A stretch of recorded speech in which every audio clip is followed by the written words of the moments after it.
Good afternoon, everyone, and welcome to Going Live with the Global Science Show. My name is Sam, and welcome back. It's episode 2 of Going Live with the Global Science Show. For those of you who don't know me, I am the coordinator and founder of the Global Science Show, the monthly virtual science festival that looks to allow people all around the globe to share their own little slice of science with you, wherever you are.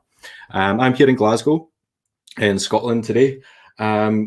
It's actually not too bad outside. You would expect me to say it's raining. It looks like it might rain, but it's dry just now, which is unusual for Glasgow.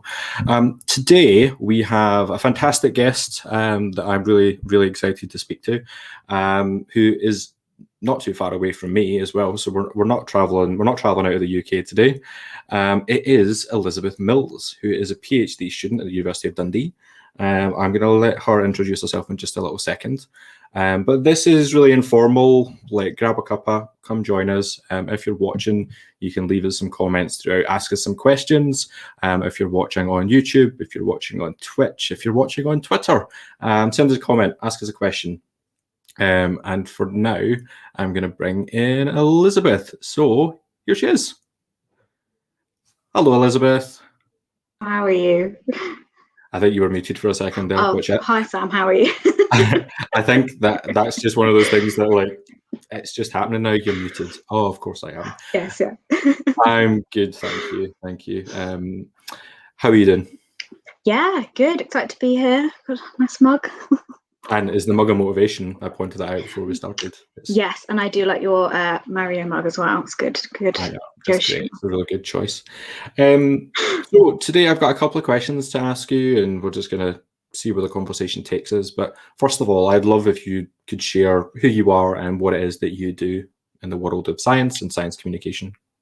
Yeah, so in terms of my research, I am a PhD researcher at the University of Dundee, and I'm a marine biologist first and foremost, due to my themed T-shirt. That's the official qualification, is the T-shirt, and I love to study all things like block pooling, all of the little miniature creatures, the marine invertebrates, the weird and wonderful stuff, and that kind of led me down a path of going on a bit of a bizarre route down into engineering, where I kind of study the stuff that lives on man-made things as well. So I'm a bit of both, interdisciplinary. And as part of my love of weird and wonderful things, I do SciComm around that, about sharing the wonders of the marine world in the UK, our fantastic and weird oceans.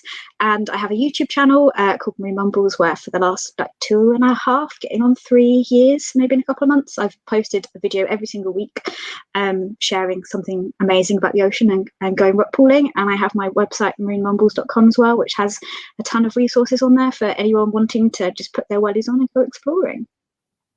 That's me, basically. You do a lot, basically, is the answer to that. So a lot to unpack there, isn't there? Like an interdisciplinary degree that is looking at something that is has a big impact on humans and on marine wildlife. But as an interdisciplinary PhD, how have you found kind of tackling that? Because it's maybe a little bit different from what some other people are used to when they're doing a PhD that's more focused on just one subject. Yeah, it's definitely a different type.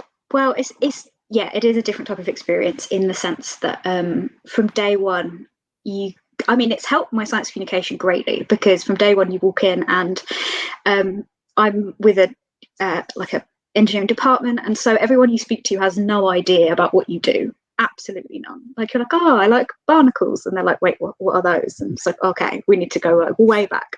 And on the other end of that, they're like, do you want like a screwdriver? And I'm like, yeah, can I have one? And they're like, which one? And I'm like, what? There's more. Like that kind of different. I actually had someone once, because I did an interdisciplinary masters as well, and someone come up to me and was like, you speak 2 languages, you have to learn like both the engineering and the marine biology, because they're so different as well. So in terms of that, it's a lot of I don't have any I don't know if I don't think academia is really a place for like pride anyway, in the sense that you're like, oh, I know this, let's move on. Academia really isn't a place for that. You should be open and just honest and everything. So I spent a lot of my time being like, I don't understand you. I'm really sorry. You're gonna have to explain that again. So in that sense, I spent a lot of the time feeling like I don't know a lot of stuff and having to learn things really quickly. But that's been quite fun, and getting to learn something completely different. Having to like look at undergrad lectures or something if I don't understand things. Like I'm talking to people, and undergrads come up and ask me for help sometimes, and I'm like, well, I'm trying to help you. I can show you what I know, but actually, you might know a bit more than me. If it's about a topic I don't know. So in that sense, but in the other sense, it's great because once you cross that interdisciplinary boundary, you realize there's so much stuff missing from the original field that you didn't realize before, which is why I went to learn engineering as well. Because as a marine biologist, I literally didn't even know that there were different types of concrete, which is now what I make for my PhD, or different types of metals. And knowing that there are really simple things in engineering where you walk in as a marine biologist and you haven't done, and they're like, how can you not have known that? Means that when you look at the literature, it's heartbreaking, because there's so many great studies on either side, looking at the materials, looking at the engineering side, that ignore the marine biology side, and exactly the same on the marine biology side. If you just noted down just this bit of detail, then we would have so much more data to work with. And that's kind of what I'm trying to break down and trying to do with my project, is bring what you need for both in an uncomplicated way, so that when people hopefully read my thesis afterwards, they can be like, okay, even if I'm a marine biologist, I know now at least what I need to do on the engineering side. And if I'm an engineer, then I can go and, collaborate and get the marine side in as well. So yeah, that's kind of what I'm thinking. It seems like it's like a really common problem in life, but also especially in academia, that if two departments just talk to each other a little bit more, or like two subjects talk to each other a little bit more, we might make a bit more headway a bit more quickly. And that seems 100%. Like where you've got. So, and it is a shame that doesn't happen. So I'm hoping that marine biology and engineering, being so opposite as well, can kind of hopefully inspire a few people to do. I always include that in my conference talks. I'm like, if there's someone here that's in your other discipline, make sure you talk to them too. I must seem like a desperate person on the just go around be like, please join the interdisciplinary world. But I really think it's important.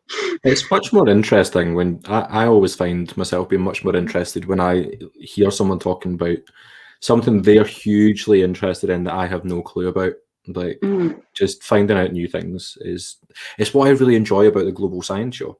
Actually, is we have so many people like yourself taking part, talking about subjects that I just don't know much about. And I learn so much every single month. So I find myself learning so much from like all of the global science shows that are aimed at like children, like all of the basics. I'm like, I didn't know this, because if I don't know anything about chemistry, or I don't know, some different topic, I'm like, that's amazing. I don't know why that, but it's like you forget that as you go through in academia, sometimes you kind of lose that basic knowledge of like everything else, whereas you've got this expert knowledge of something. And the global science show is a perfect way to be like, oh wow, yeah, I forgot that there's a wider world of whole other world. Oh, so you mentioned that you're making a different type of concrete. What do you mean by that? So my specific project is trying to design a concrete to reduce marine invasive species settlement. So these are species that come across from different countries, mainly on the bottom of ships, which are traveling all around the world. And if they settle in harbours mostly, but they can act as kind of a stepping stone. So they can move from harbours and kind of go into natural kind of rocky shore populations, and sometimes they can cause a threat to that. So trying to design maybe a concrete that if they got here, that they wouldn't set up in the harbours straight away. It's quite an ask, in the sense that because we are so lacking in the knowledge of that link between marine biology and material. And I should mention that the great reason why it is possible to, or potentially possible to do this with a material, is that because the ocean is so competitive and all these things are trying to settle, they've actually kind of adapted, and some species have the ability to choose where they settle. They have certain preferences, and they'll settle where they prefer rather than not to prefer. So I'm testing the idea really that could we change the surface or the chemistry or a bit of both, and put that in the sea, and then come back and see if there's something about that concrete that the species do or do not like. And even if it turns out that there's nothing that they do or do not like and it's all the same, at least they have the engineering to back it up to say, right, this concrete is like this, this, this, and this. We know they're not fussed by these factors, so let's move on and try and make something else. So yeah, I've got just a couple of different types of stuff like that.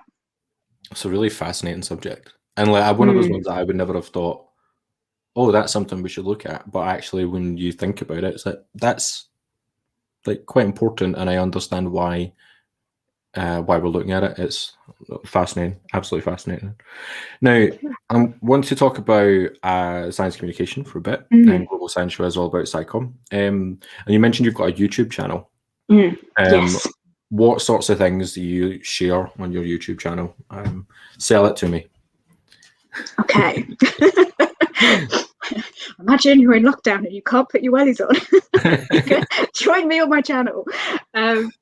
It's not all about being in lockdown and stuff. It existed before that. It's all about marine biology is fantastic. I mean, I've wanted to bring marine biology since I was a kid. I absolutely adore it. If I could spend all my time on the rocky shore, I would love it. I mean, I love tides because they let me get there, but I also hate them because they chase me back up the shore. Like if I could live there all the time, I would. And but the thing is, sometimes there is a bit of a disconnect between marine biology thinking coral reefs and diving and tropics and all these amazing places. And yes, they exist. And yes, if someone gave me the opportunity to go, I would totally go and do that.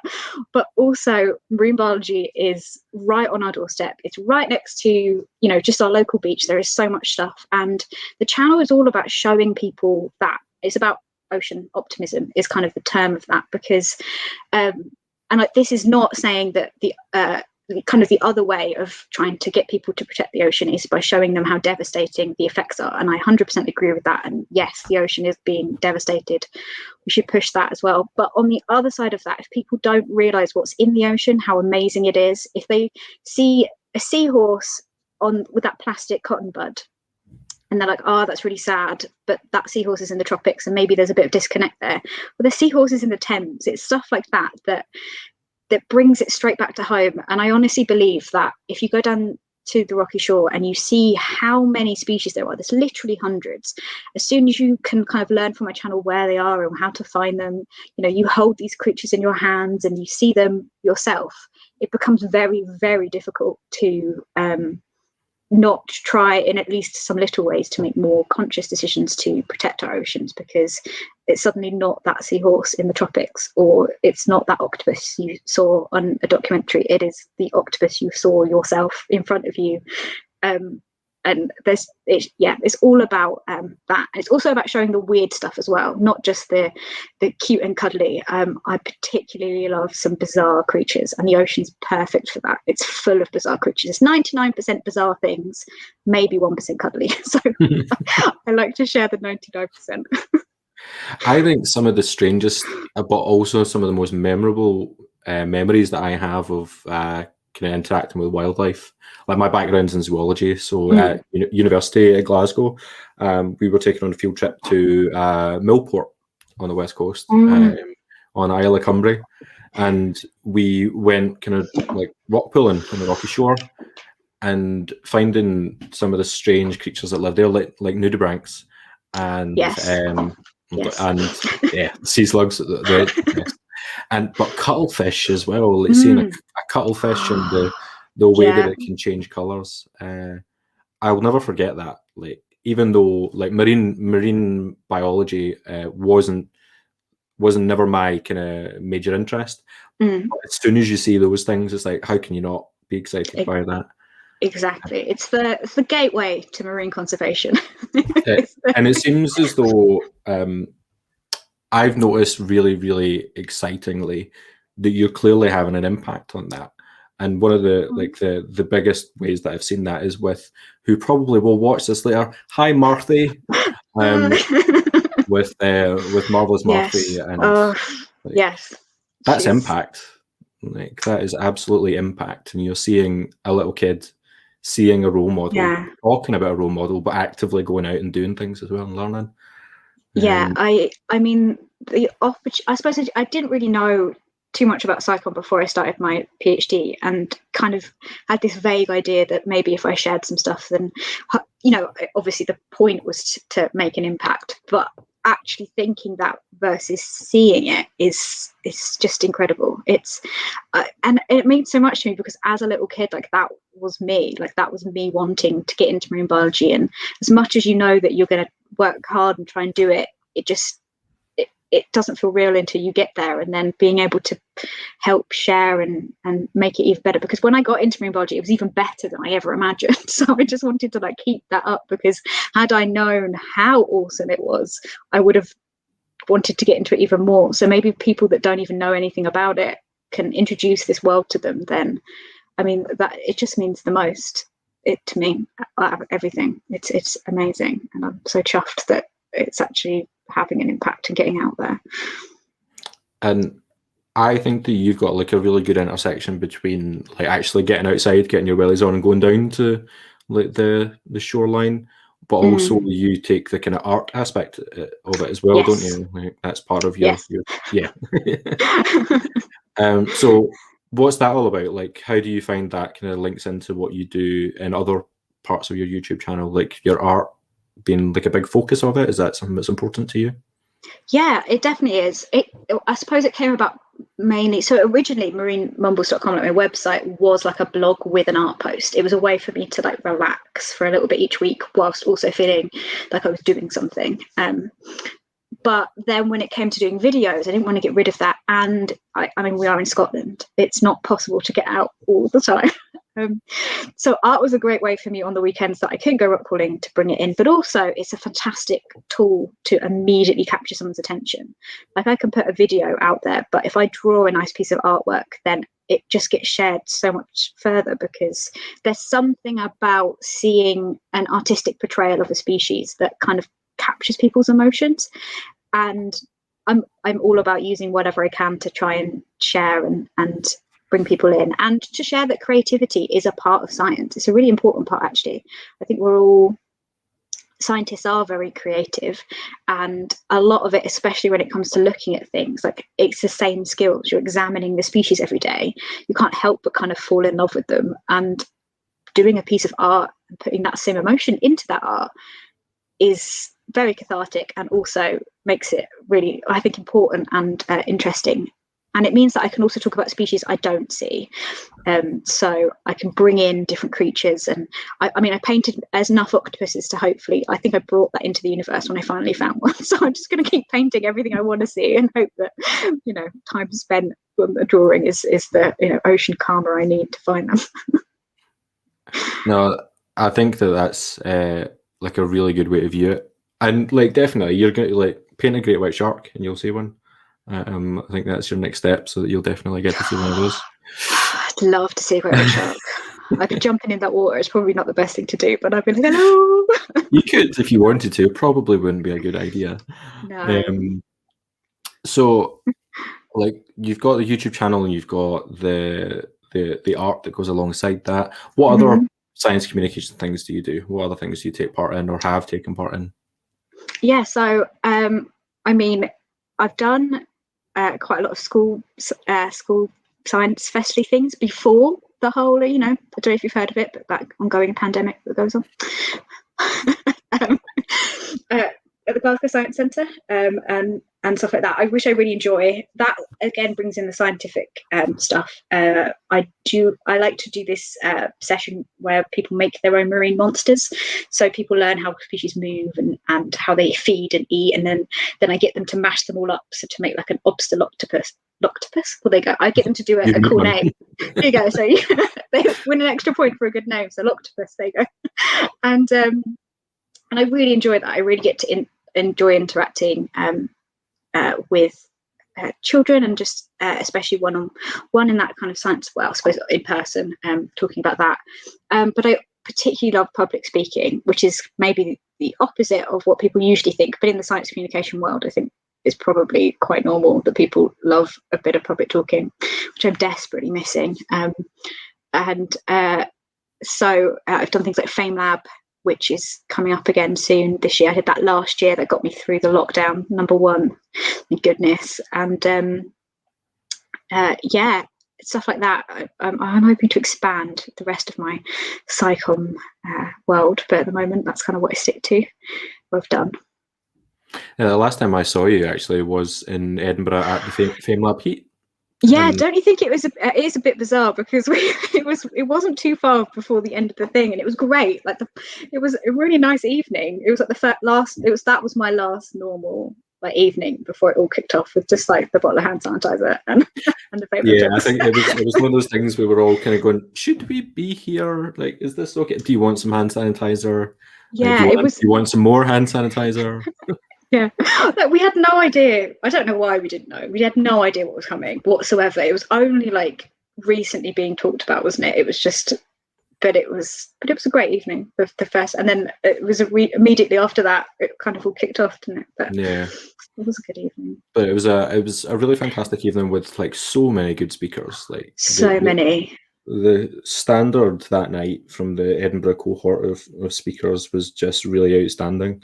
So to get through that was like in itself was like really great. But I never expected to. I 100% was like, oh, this is great. I get an evening in Edinburgh. I get to do a bit of public talking.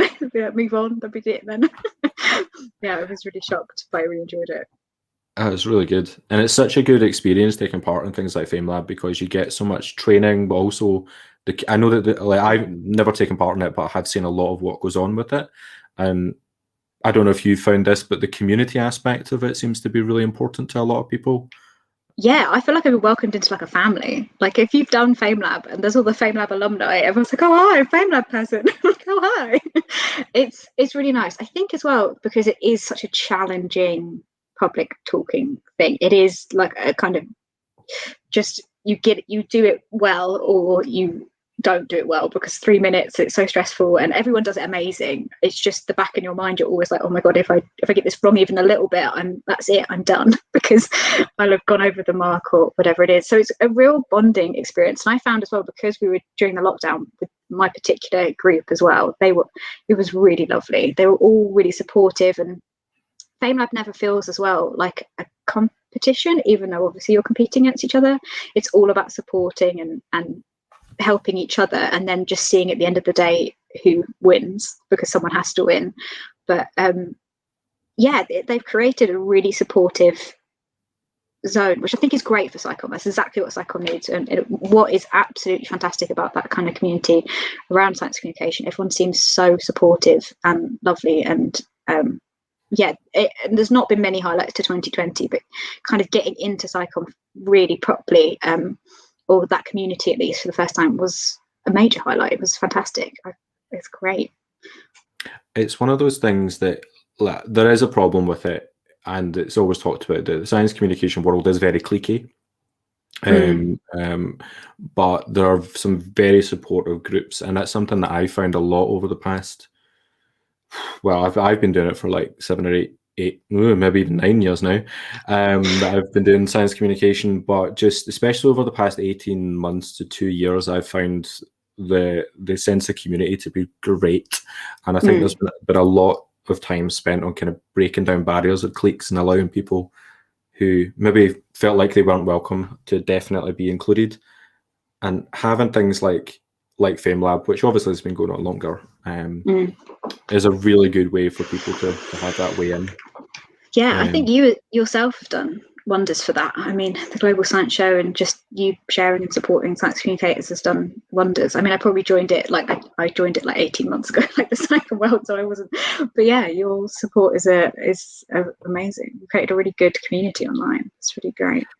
People say that, but it's actually it's down to the people that participate as well. I think that they've done a really good job of supporting other people within it. I'm just someone who sits behind a keyboard and like hits retweet. That's kind of my role.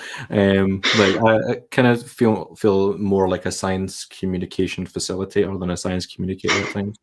But that's fine. I'm fine with that. As we're getting towards our half-hour mark, but we've been talking about the marine world, and so I don't feel like that we can't talk about the fact that the marine life is under threat, and quite badly under threat. But there's a lot to be optimistic about, and a lot that people can do So my question would be, what would be your recommendation for someone at home thinking, I can't do anything to help? What could they do to help the oceans?